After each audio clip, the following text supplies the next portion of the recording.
Bismillahirrahmanirrahim.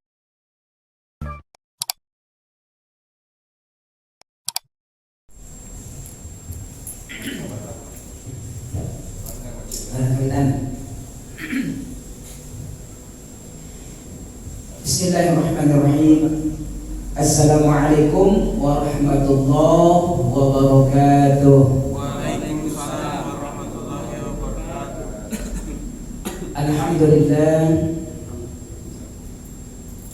Alhamdulillah yusabbihu lahu ma fis samawati wa ma fil ardh wa huwal azizul jabbar. Wassalatu wassalamu ala sayyidil mukhtar wa ala alihi al-athhar wa ashabihi al-akhyar, amma ba'd.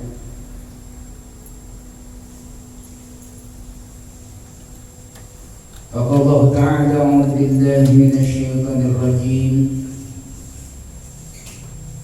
Bismillahirrahmanirrahim. Ya ayyuhalladzina amanu taqullaha haqqa tuqatih wa la tamutunna illa wa antum muslimun.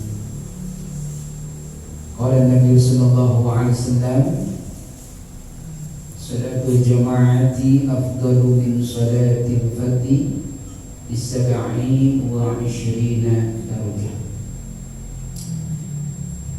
Sasaran Bismillah. Bismillah. Wa subhanallah walhamdulillah wa la ilaha illallah wallahu akbar wa la hawla wa la quwwata illa billahil aliyyil azim al-azizil alim adada kulli harfin kutiba wa yuktabu abadal abidin wa dahrad dahirin. Allahumma amin. Ibarat Quran Al-Fatihah. A'udzu billahi minasy syaithanir rajim. Bismillahirrahmanirrahim. Alhamdulillahi rabbil alamin. Ar-Rahmanir Rahim. Maliki yaumiddin. Iyyaka na'budu wa iyyaka nasta'in. Ihdinas siratal mustaqim. Siratal ladzina an'amta 'alaihim ghairil maghdubi 'alaihim waladdallin.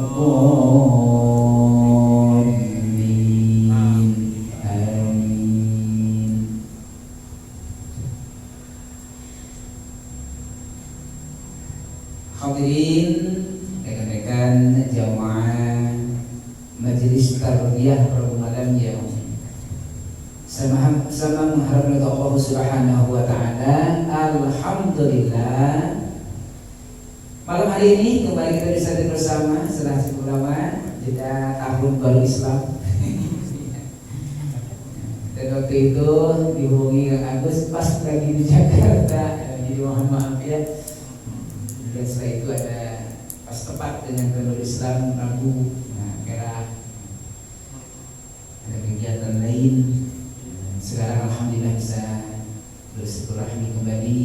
Kita dalam keadaan sehat walafiat, mudah-mudahan bersama kita senantiasa dalam perkenan Allah Subhanahu wa taala serta berkah dari Allah Subhanahu wa taala. Kita malam hari ini khususnya menghantarkan kita dalam kebaikan.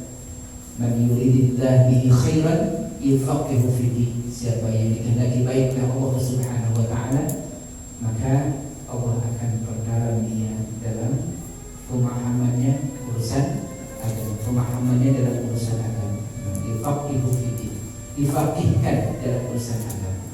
Dan ini adalah salah satu sebab menjadi wasilah Allah terus tambahkan pemahaman kepada kita semuanya. Untuk itu tentu bersyukur kepada Allah Subhanahu wa taala atas kebersamaan kita malam hari ini.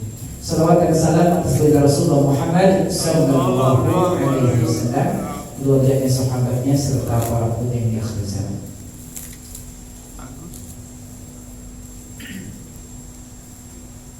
sekalian, jamaah bersedia rahimakumullah. Malam hari ini kita akan lanjutkan agenda kajian fikih ibadah. Khusus sebagai sandarannya adalah kitab Fathul Qarib, atau kitab taklid gitu ya, sandaran utamanya. Didampingi dengan kitab fikih pendamping lainnya. Yani meneruskan kajian di pertemuan sebelumnya berkaitan dengan sholat berjamaah. Ini masih terhubung dengan sholat berjamaah. Diingatkan kembali, dan kita sering ingatkan kembali. Biasanya kalau lupa kan begitu ya, terkikis oleh waktu. Ya. Sholat berjamaah tidak bisa dipungkiri, itu adalah amalan ibadah yang memiliki keistimewaan. Sayang kalau ditinggalkan, gitu ya.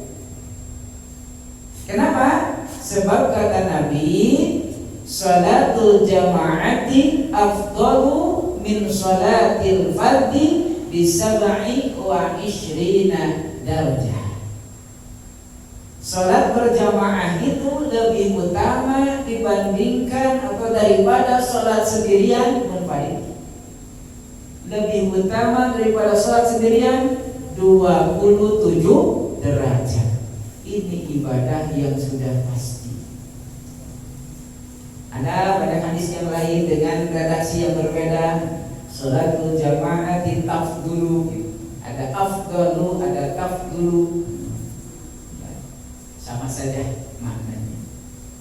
Ini sebagai sandaran utama, dorongan, motivasi dari baginda Rasul supaya kita punya gairah yang kuat untuk melaksanakan sholat berjamaah. Ya. Tidak asik sekadar sholat sendirian. Nah, asik kalau sendiri itu asik kalau berjamaah. Udah pasti kebaikannya. Di hadis yang lain ada yang menyatakan bahwa bukan 20 derajat, bukan bisab'i, tapi bi khamsati wa 20 derajat. Jadi 25. Tapi yang paling masyhur dan dengan hadis yang paling sahih derajatnya adalah 27 derajat. Jadi yang paling masyhur, yang paling tinggi. Dan itu sudah dimaklumi, sudah disepakati, dipahami oleh banyak kalangan, hampir semua kalangan. Bahkan dalam urusan lingkaran madzhabul arba'ah, ya, pendapat mazhab yang 4 ada pada posisi ini dari perawi yang bisa dipertanggungjawabkan, gitu kan ya. Imam Bukhari, Imam Muslim adalah perawi yang luar biasa, perawi hadis. Tidak bisa disangka lagi, insya Allah. Tinggal kita mau tidak berjamaah. Berjamaah ini para ulama berbeda pendapat dalam urusan hukum. Sebagian besar mengatakan hukumnya sunnah muakkadah, sunnah yang sangat dikuatkan. Muakkad itu dikuatkan, diutamakan, mendekati wajib, kira-kira begitu. Sebagian mengatakan hukumnya fardu kifayah atau wajib kifayah. Wajib kifayah itu kewajiban yang harus ada seseorang yang mengerjakannya. Kalau tidak ada sama sekali, maka berdosa semuanya. Ya. Ada wajib ain, ada wajib kifayah. Atau fardu ain, fardu kifayah. Fardu ain kewajiban individu. Setiap individu punya kewajiban yang sama. Kalau meninggalkan, dia saja yang kena dosanya yang meninggalkan karena kewajibannya individu. Salat 5 waktu wajib ain. Yang berdosa yang meninggalkan salat. Yang salat tidak. Tidak terwakili itu yang tidak salat dengan yang salat. Wajibnya ain, semuanya punya kewajiban yang sama. Salat Ramadan dan lain dan sebagainya. Ada wajib kifayah atau fardu kifayah, kewajiban kolektif. Asal ada yang mewakili, yang lain terbebas dari dosa. Tentu. Nah, kalau ini yang menyatakan bahwa sholat berjamaah fardu kifayah, asal ada yang mewakili, ya, ada yang melaksanakan sholat berjamaah, maka yang lain terbebas dari dosa. Walaupun wajib hukumnya. Sholat jenazah atau pengurusan jenazah itu juga fardu kifayah, wajib kifayah. Ada yang mengurus jenazah mulai dari memandikan, kemudian mengkafani, lalu menyolatkan, seterusnya menguburkan. Ada yang mengurus jenazah ini, maka yang tidak mengurus tidak kena dosa. Tapi kalau dibiarkan begitu saja tidak ada yang mengurus, padahal dia seorang muslim yang wajib diurus, beda halnya dengan yang bukan muslim yang tidak wajib diurus, yang mati wa matu wa huwa kafirun, dan dia dalam keadaan kafir, bahkan dilarang untuk menyolatkannya. Itu mah jelas ditinggalkan. Kalau sekali semuanya dia meninggalkan tidak jadi masalah, bahkan jadi kebaikan. Kalau dikerjakan menjadi dosa, tidak boleh, dilarang. Ini mah wajib diurusnya seorang muslim, tidak ada yang mengurus, maka imbas dosanya kepada semua. Ada satu yang mengurus, ustaz biasa. Biasa kan ketuanya ustaz, terus ustaz kesalahan dan mereka beres. Itu semuanya satu itu bebas dari dosa, asal ada yang mengurus satu saja. Itu namanya kifayah. Cukup di kolektif, asal ada yang melakukan, maka yang lain berbebas. Nah, yang paling masuk tentu adalah fardu, bukan fardu, sunnah muakkadah. Yang paling masuk adalah sunnah muakkadah, sunnah yang sangat dikuatkan. Kemudian berikutnya tentang bagaimana ketentuan-ketentuan imam dan makmum. Ini kan jadi tak. Ketentuan-ketentuan imam dan makmum, sementara syarat-syaratnya sudah kita bahas sebelumnya. 11 lagi, jadi waktunya habis, nggak kerasa kami ya. Nah, langsung saja ke pembahasan malam hari ini, ketentuan-ketentuan imam dan makmum. Siapa yang jadi imam dan boleh bermakmum kepadanya? Ada yang seorang tidak boleh bermakmum kepada orang yang satu lagi. Nah, ini yang kita bahas. Dalam beberapa pandangan ulama, orang itu terbagi tiga.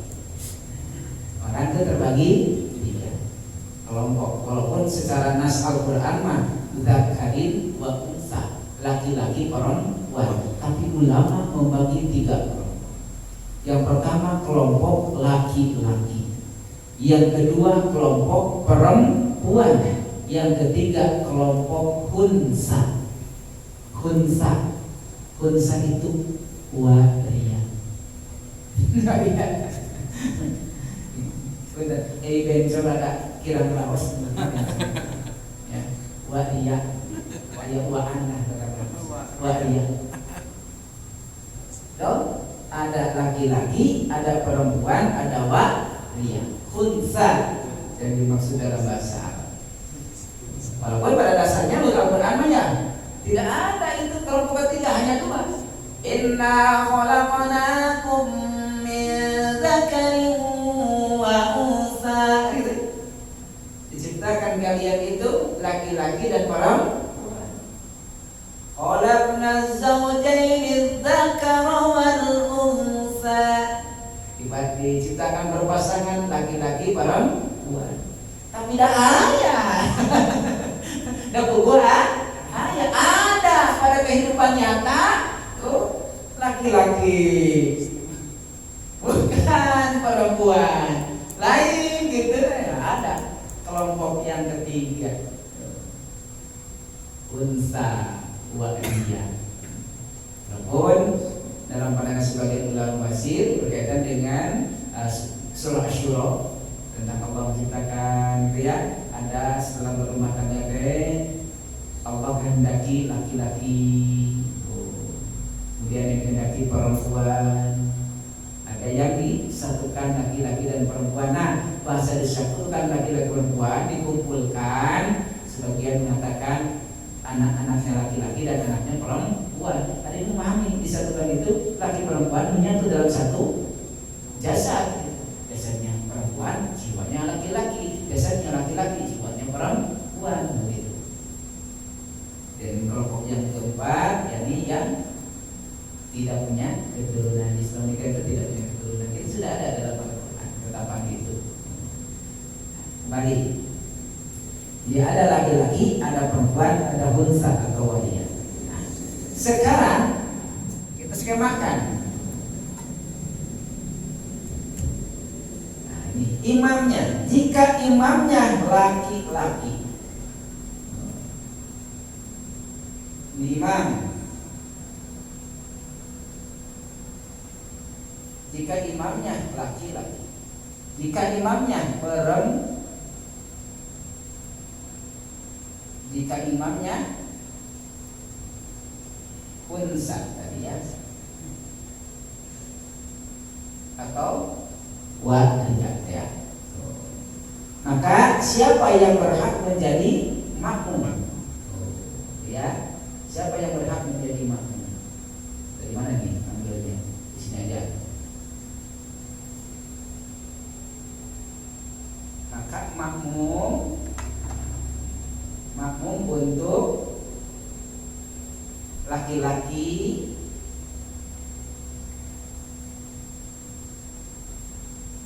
yang pertama adalah perempuan, yang kedua unsa, bisa setengah jadi. Untuk unsa maka makmumnya adalah perempuan saja. Perempuan. Ya. Perempuan.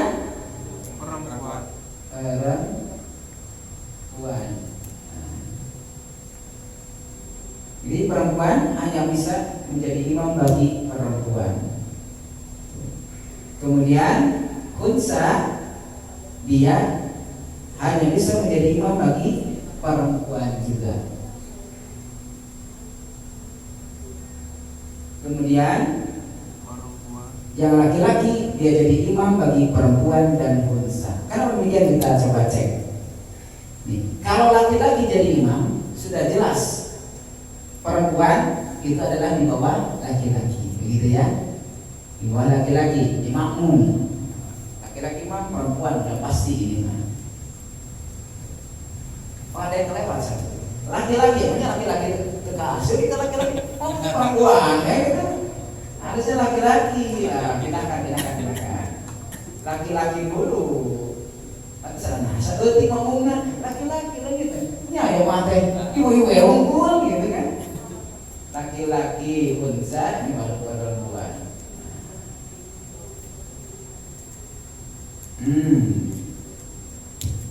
Kalau unsa perempuan.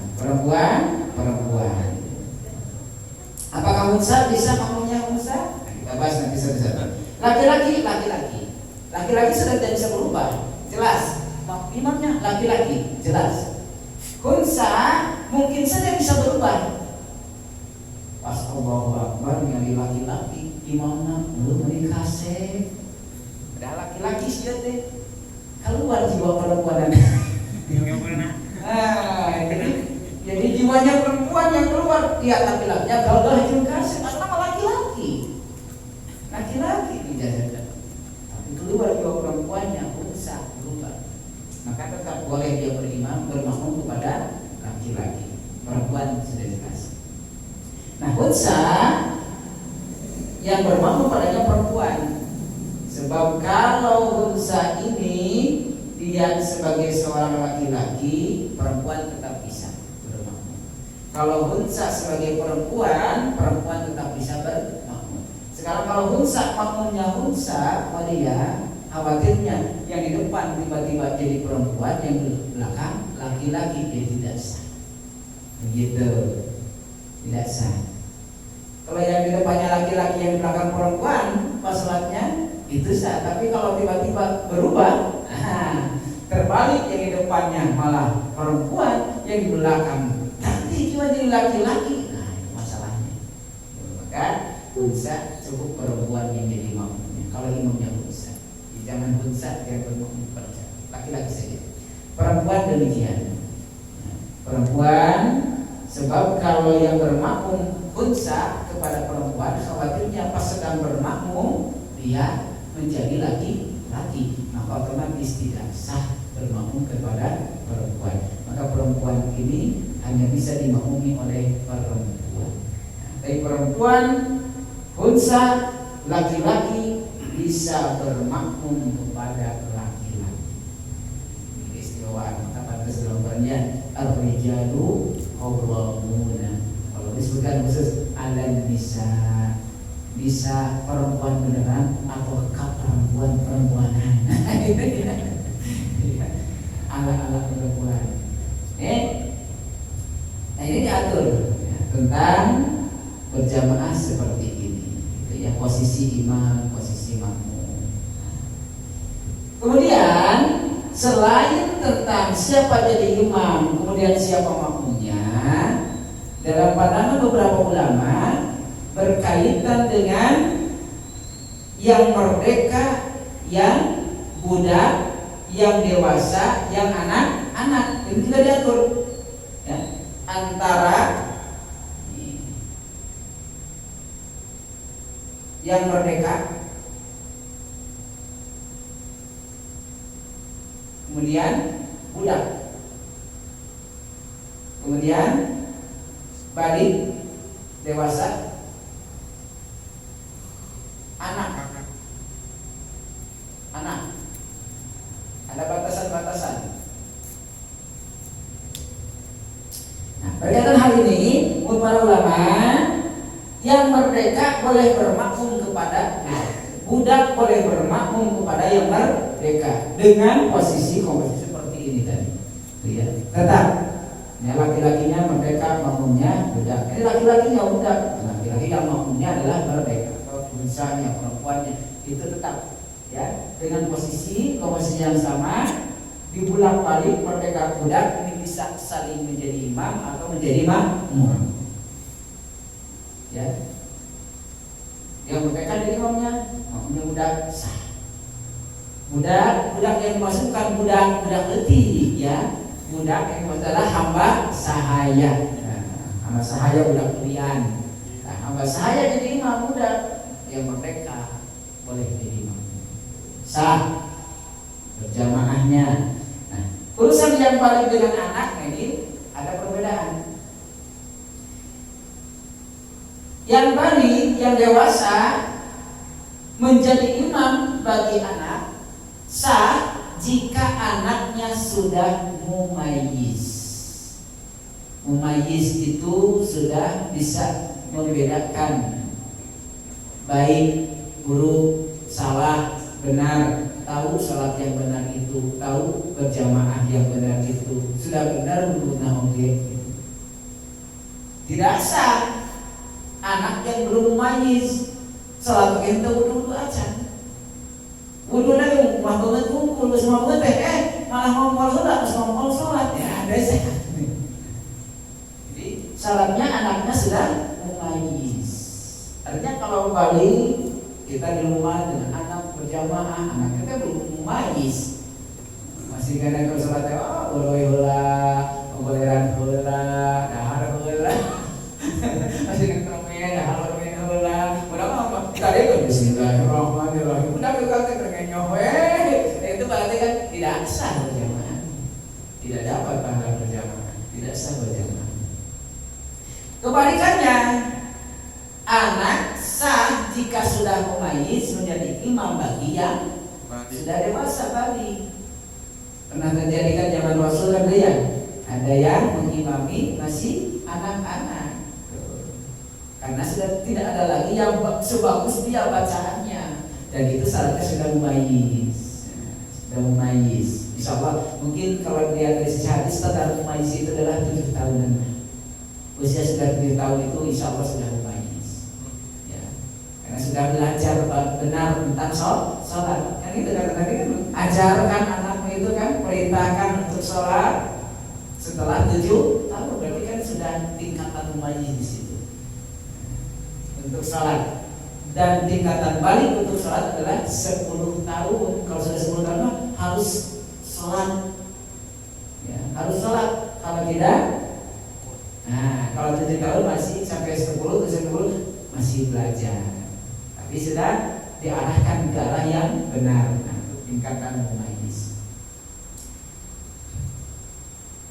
Balik karena syaratnya anak ini baru sah kalau anaknya sudah mumayyiz atau tamyiz. Artinya kalau anak belum mumayyiz maka dibulak-balik tidak sah. Yang dewasa menjadi imam tidak sah, yang anak belum mumayyiz jadi imam, dewasa jadi makmum, apalagi kan gitu ya. Apalagi. Ini aturan-aturan dalam berjamaah. Dan satu lagi diatur oleh para ulama berkaitan dengan posisi, ya, posisi dalam berjamaah. Posisi itu bukan saja imam di depan, makmum di belakang, itu sudah dibahas di sebelumnya ya. Imam, makmum tidak boleh mendahului imam, tempatnya tidak boleh berada di depan imam, minimal sejajar, lebih bagus terutama kalau di belakang imam sedikit supaya terjaga, ya, terjaga tidak sampai mendahului posisi dari imam. Ini yang dimaksud adalah keberadaan jarak antara imam dengan makmum. Jarak antara imam dengan makmum. Dalam beberapa pandangan, dalam beberapa kitab-kitab tentang fikih, jarak terjauh sah berjamaah antara imam dengan makmum adalah 300 dirham. Jarak terjauh antara imam dengan makmum masih dikatakan sah berjamaahnya. Sah berjamaahnya. Satu dia yang di depan niat jadi imam, tapi makmum niat bermakmum, ya. Imam niat jadi makmum kepada imam. Imamnya masuk dalam salat biasa kayak jadi kan gitu ya, kemarin tidak diatur ya. Imam tidak wajib niat berimam. Tapi kalau ingin mendapatkan pahala berjamaah, imam harus berniat menjadi imam. Itu risikonya di situ. Kalau tidak berniat menjadi imam, walaupun jamaah namun beludak, tidak dapat pahala berjamaah si imam. Kalau tidak niat berjamaah, tidak niat menjadi imam. Kalau makmum tidak niat menjadi makmum juga tidak dapat. Ikut sholat bareng-bareng, tapi niatnya sendiri, ya salatnya sendiri, tidak dapat pahala berjamaah, tidak katakan berjamaah. Tapi kalau si makmum ini niat di jamaah, niat bermakmum, imam tidak niat, gitu ya, menjadi imam tetap sah berjamaah bagi makmum tetap sah berjamaah. Bagaimana kalau imam niatnya menjadi imam tapi jamaahnya tidak berniat menjadi makmum? Nah, kan boleh gitu ya. Imam niat berjamaah, makmumnya. Maka yang mendapatkan pahala jamaah adalah imam. Si makmum tidak dapat. Begitu. Ya. Ada terus timbal balik yang sama. Nah, kira-kira berapa jarak 300 kilo itu?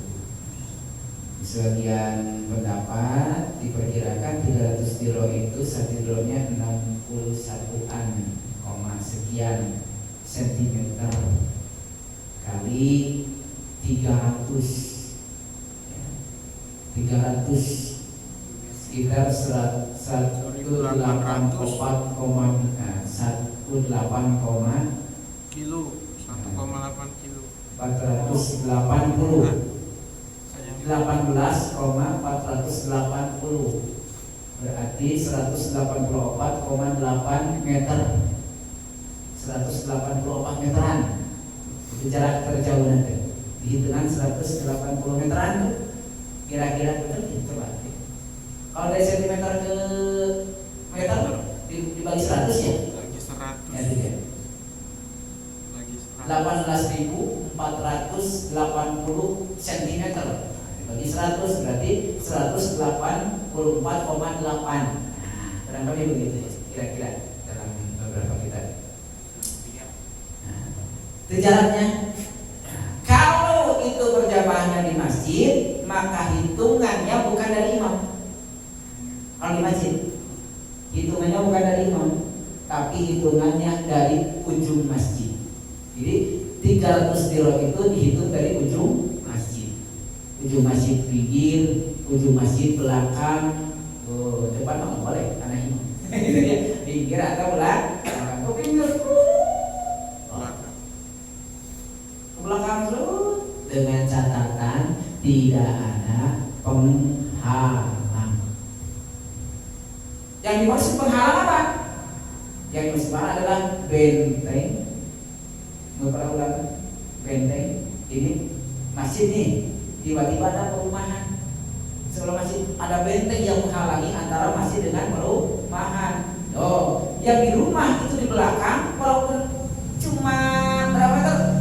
10 meter misalkan atau 5 meter, bahkan ya dekat, hanya ini masjid, benteng, rumah. Yang di rumah itu tidak bisa berjamaah ke imam yang di masjid ini. Kenapa? Terhalang oleh benteng.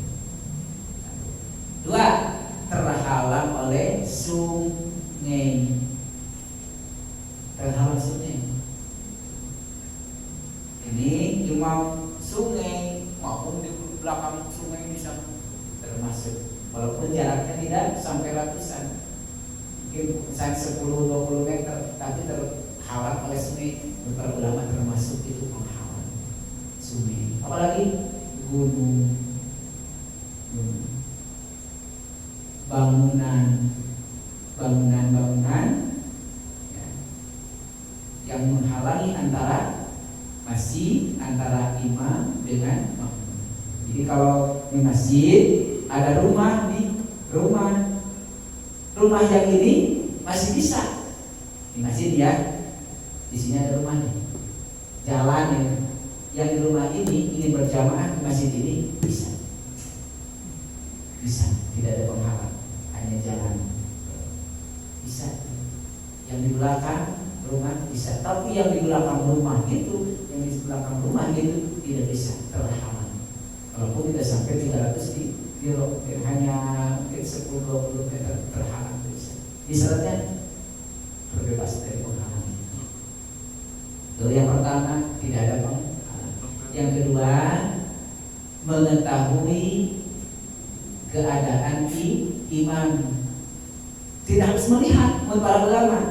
Tidak harus melihat, yang jauh di belakang kelihatan kan? Ini yang kelihatan salat ini nggak kelihatan, tapi mendengar ya posisi keberadaan di imam. Sekarang mungkin udah pakai pengeras suara.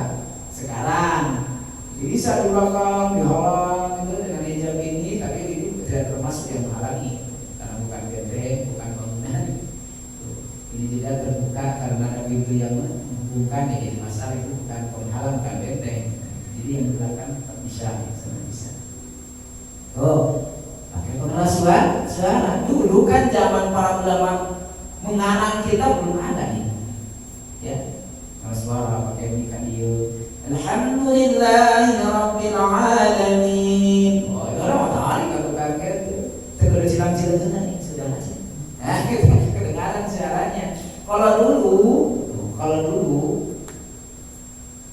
bahasan para ulama adalah di mana seseorang bisa mengetahui gerakan pergantian imam kalau tidak mendengar suaranya dari gerakan makmum yang di depannya. Makanya di rumah si makmum harus menjaharkan supaya saling mengikuti di belakang itu karena tidak ada speaker. Coba 100 meter kan itu imam Allahu Akbar, padahal makanya berkata Allahu Akbar, Allahu Akbar, Allahu Akbar. Ada delay, gitu ya. Cuma ada delay, kemungkinan besar di belakang itu kan tunggu. So enak kalau tidak suaranya kecil, ya kecil. Yang kedengar cuma yang di belakang imam. Makanya di belakang imam akan bangun Allahu Akbar. kedengaran sama yang samping nanti Allahu Akbar dipastikan tak delay ke sini. Jadi pas imam Allahu Akbar sujud dipikir saya udah Allahu Akbar, kemungkinan besar begitu.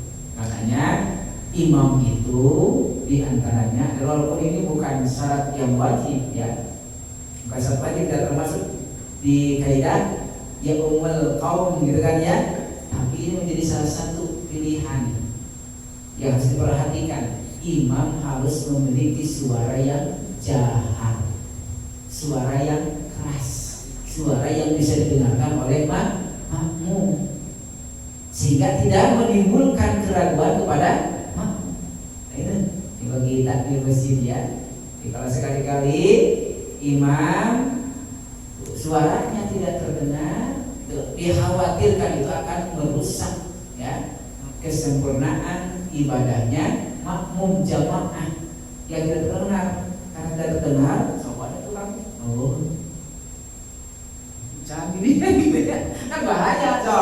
Ke sujud dong heula, sujud karena kedengaran imam itu sujud deh, heula tuh. Padahal imam sudah mungkin tentu sudah bangkit, tapi suara nggak ada. Kayak Allahu Akbar.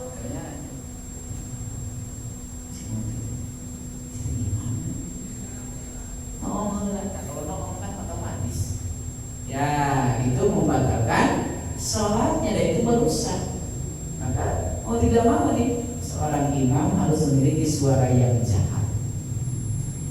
Nah sekarang mungkin saja bisa imam tidak memiliki suara yang jahat, tapi dibantu dengan sesuatu yang menjaharkan. Seperti di sini menggunakan mikrofon.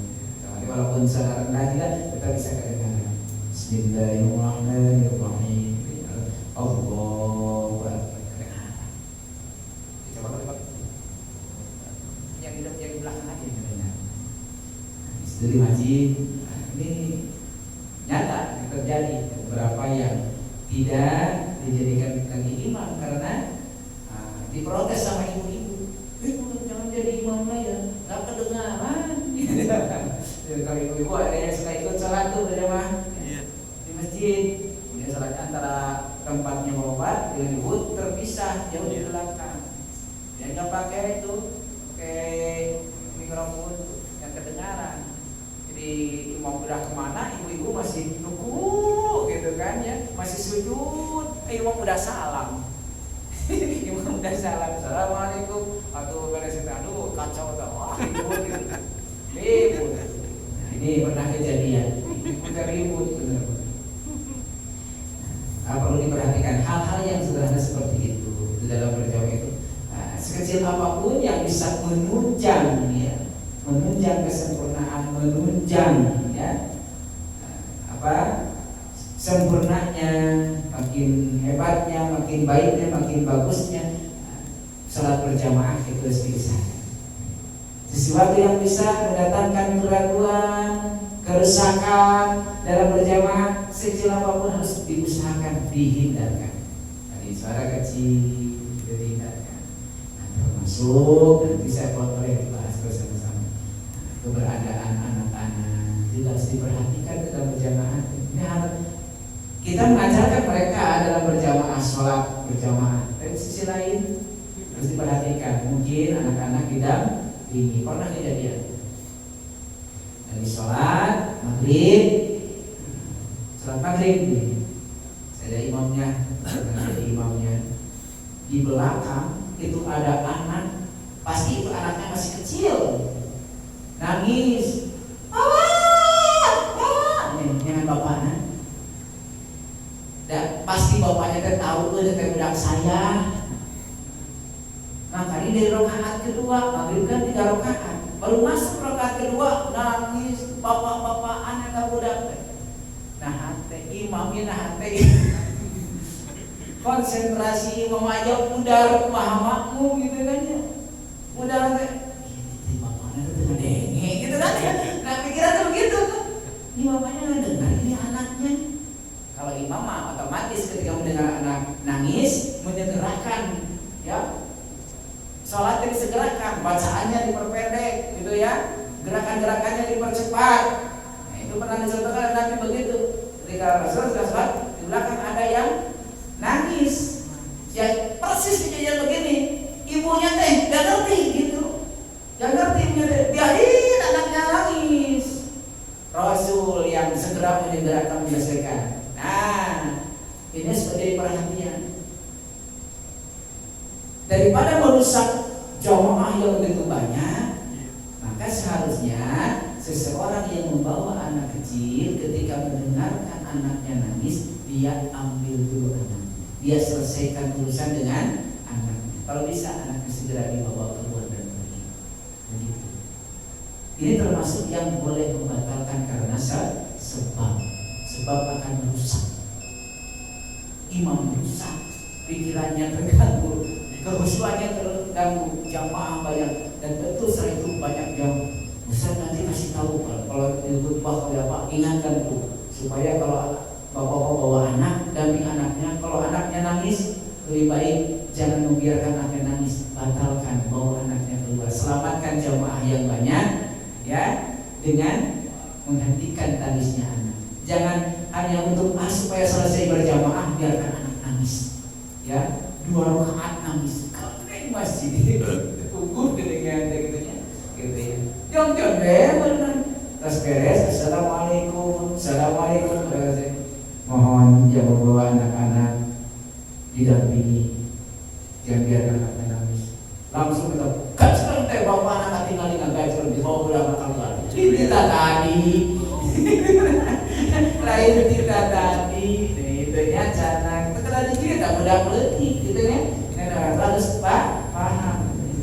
Usahakan memang anak-anak yang seperti itu jangan dibawa.